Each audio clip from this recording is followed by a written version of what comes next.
કાર્તિક આજે પકોડી ખાવા લઈ જાઉં છું કે નહીં લઈ જાઉં? એટલે હા, પણ આમ કબજિયાત થઈ ગયું એવું મોઢું કેમ કર્યું છે? તમે ડેલી કાલ તમે તો કાલ જ નહીં પડતી ને. અલે હા તો લઈ તો જઉં છું, ક્યાં ખાવી છે?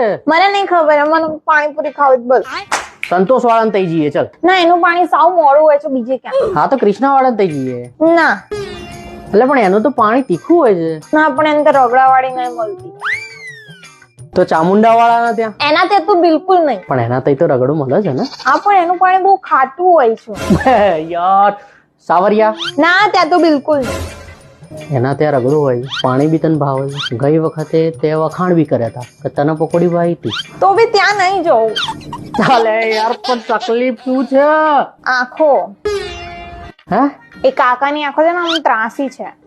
હા તો એ કાકા પકોડી જોવો છો કે મને જોવો છો ખબર જ નહીં પડતી.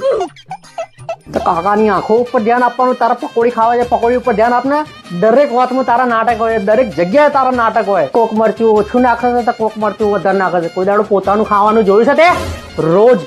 રોજ મોરો ખીચડો બનાવીને ખવડાવે છે તો રોજનો રોજ અલગ અલગ ટેસ્ટ આવે. પત્યું મને ખબર હતી છેલ્લે આ માણસ કઈ ના કઈ બહાનું કાઢીને પકોડીનો પચકો કરી જ દેશે. એટલે જ મેં પહેલાથી ઘરે ખાવાનું બનાવીને રાખ્યું હતું. ઝાપટી લેજો. ખાસ યાર, શું બનાવ્યું છે કહે? મોરી ખીચડી. कलाई न छोड़ेंगे हम